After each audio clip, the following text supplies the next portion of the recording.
Okay. Vita. I'm gonna show y'all boys where I'm from, man. I'm from.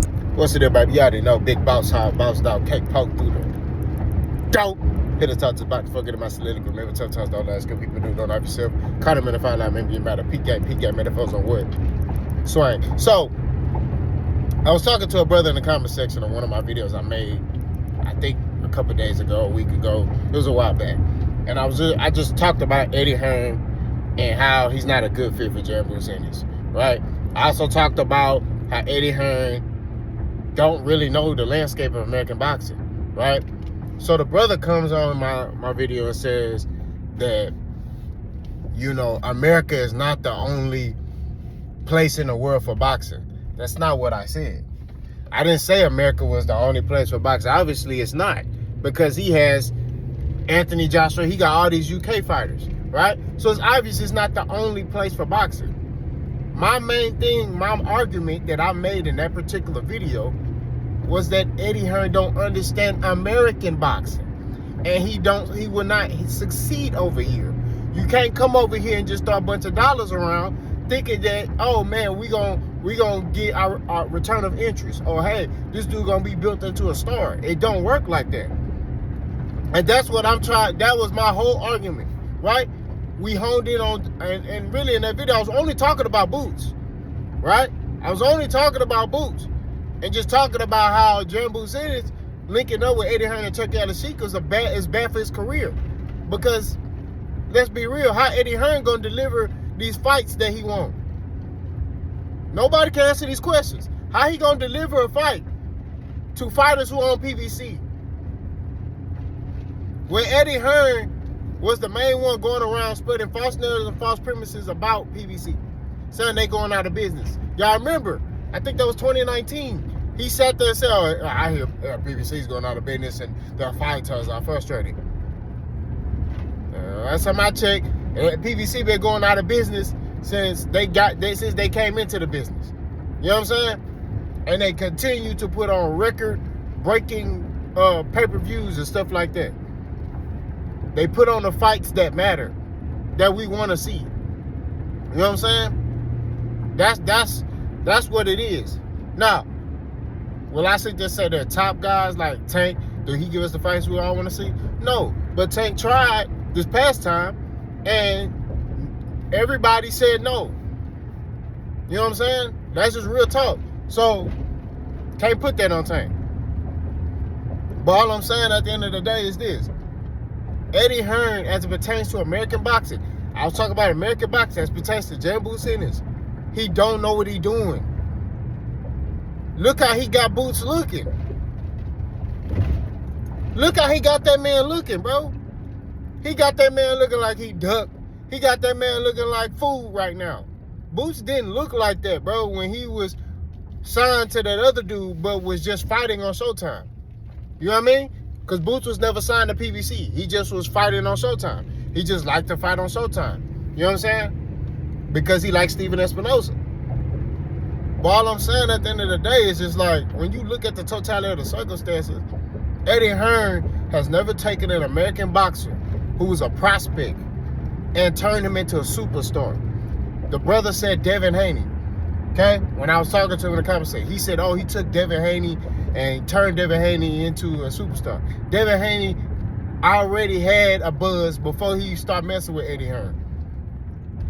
Devin Haney was promoting himself. Him and Bill Haney. I followed Devin Haney, back then, when Devin Haney was fighting in Mexico. When he used to post all his videos on YouTube, I was watching him. When he used to post all his sparring on social media and stuff like that, I was watching him. Devin Haney already had a buzz. You know what I'm saying? Devin Haney already had semi-platform. You know what I mean? That's just what it is.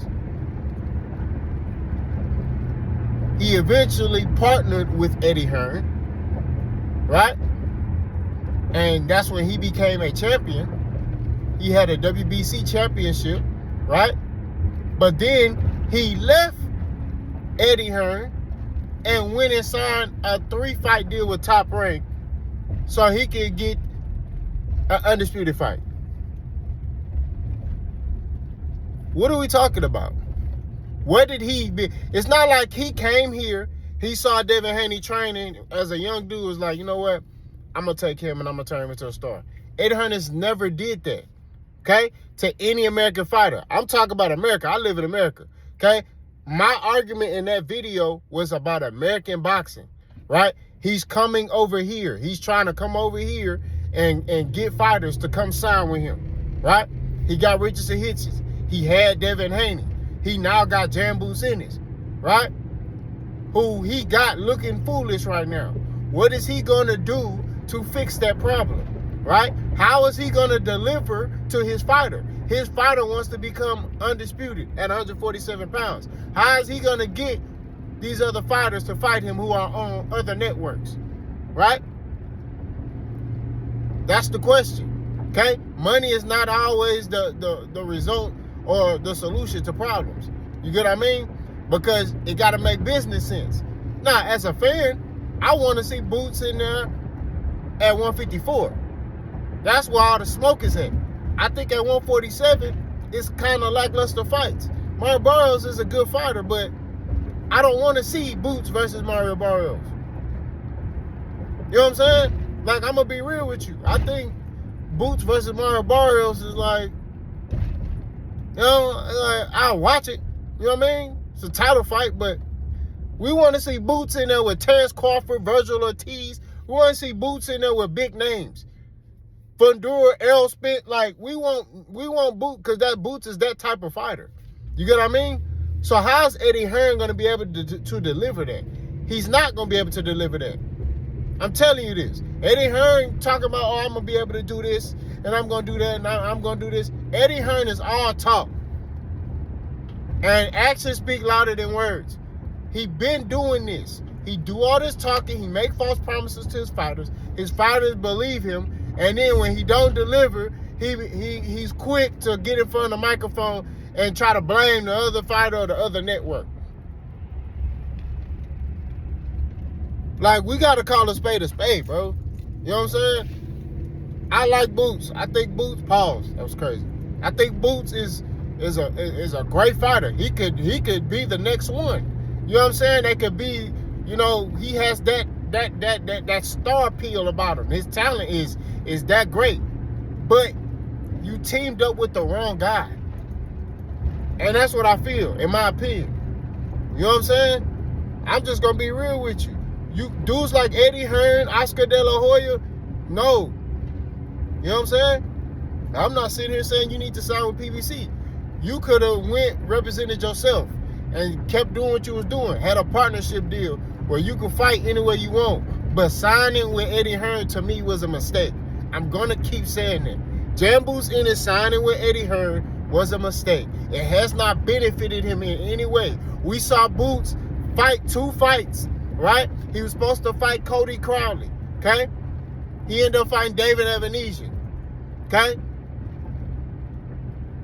And looked lackluster in that fight, okay? No, he not. He ended up stopping him, but he was getting touched up a little too much in that fight. Then he goes and he fights Karen Chukadasian, right? Now, Karen Chukadasian switched the game up on him, and, you know, because they thought, oh, he was just going to run, and Karen said, I ain't running for no smoke. I'm coming at you. And then, boom, lackluster in that fight. So now you looking like food. You know what I'm saying? So all I'm saying at the end of the day is just like, and then you got Eddie Hearn making false promises. I'm gonna deliver. I'm gonna get him a new unification. A unification. Man, I ain't trying to hear all that stuff, bro. It's a lot of talking, no action. That's what I'm saying. Eddie Hearn doing a lot of talking, no action. You never supposed to, as a businessman, you never, in boxing, you never negotiate in the public. You keep that money behind closed doors. Now, if the fight is signed, sealed, and delivered, then you say something, right? You look at Top Rank, they don't do that, right? They don't sit there and be like, you know what, we're going to make Keyshawn Davis versus Baranchuk. No. Now, some reports came out, right, that, hey, they're finalizing a deal, but that's it. That's all you heard, you know? Ain't nobody doing all that talking. Majority of the time, you negotiate behind the scenes, when everything is you know, signed, sealed, and delivered, you know, if both fighters sign on a dotted line, you know,